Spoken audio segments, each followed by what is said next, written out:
Another question I wanted to ask you, which is a kind of sideline, but I want to ask you it because you said that you had studied Buddhism and Hinduism and A Course in Miracles, and as I also have, and there's a seeming contradiction that I'd like your opinion on. The course begins with, that the whole world was made because of the tiny mad idea that, we wanted to be separate from God.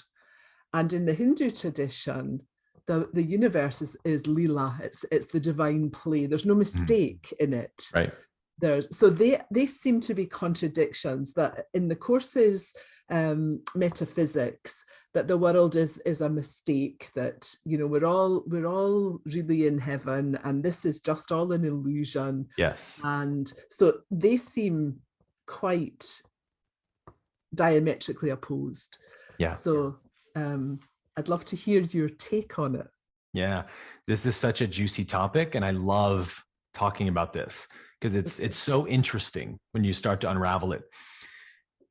When I was in college, I met a guy I became friends with who was studying quantum physics, and he said something so fascinating to me. He said, the first semester in one of my quantum physics courses, we learned all about string theory for a whole semester. I mean, we took tests on it, passed or failed, right?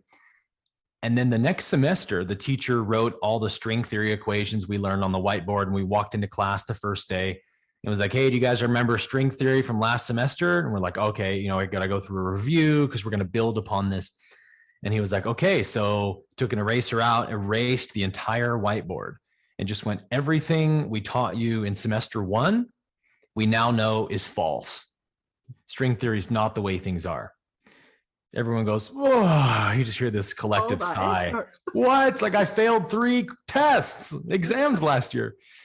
He's like, but don't worry, because we had to teach you string theory, even though we know it's not really true, in order to give you the framework to understand the way we've evolved to now know that it probably does work, which is the hologram theory. So like, don't throw out string theory, just know this is a good basis or context to help you see a higher understanding of the universe. So it's like, okay, great. It's like, we couldn't teach you hologram theory until we taught you first string theory. So that's the way all spiritual truths are. They're all paradoxes because we understand truth from our level of consciousness. And this is what the Course does really well, is that it meets you from third density consciousness. It speaks to you as a concession of your third density understanding of things, of separation. It doesn't expect you to be like, you can't expect someone to know trigonometry before they've learned algebra. So the Course teaches you algebra first, and eventually, once you understand algebra really well, you can go to the like Advaita Vedanta teachings of Hinduism, where all is Brahman. Even the ego is Brahman. You're like, what?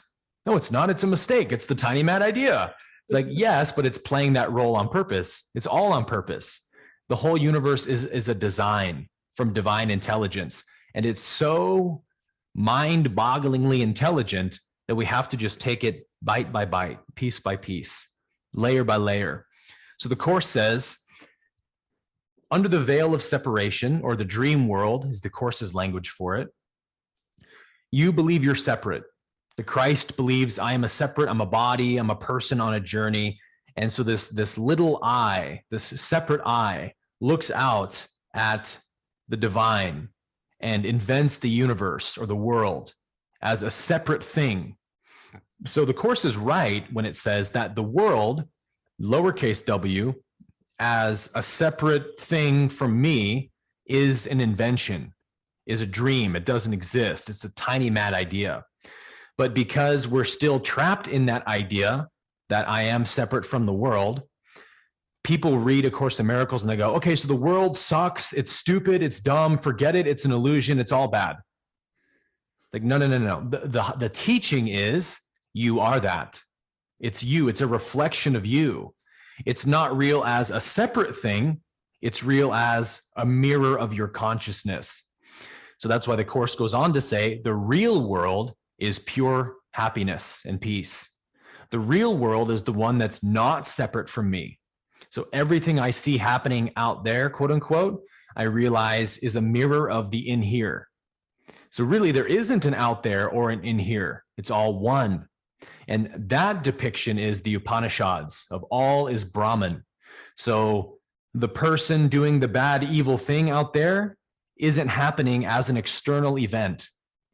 If I'm judging it, if I'm angry about it, if I'm triggered by it, the Course says that's because it's the same energies in you.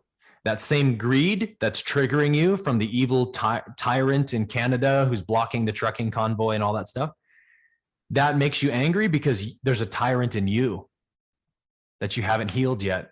When you heal the tyrant in you, the greedy, selfish, power abuser in you, then you'll see the Justin Trudeau with compassion. You'll say, oh, well, he just has the same energy in him that I had to heal in myself. So I can't possibly judge him for this seemingly act of evil because I would have done the same thing had I been put in his position. Until I see it in me, it's always going to trigger me in the world.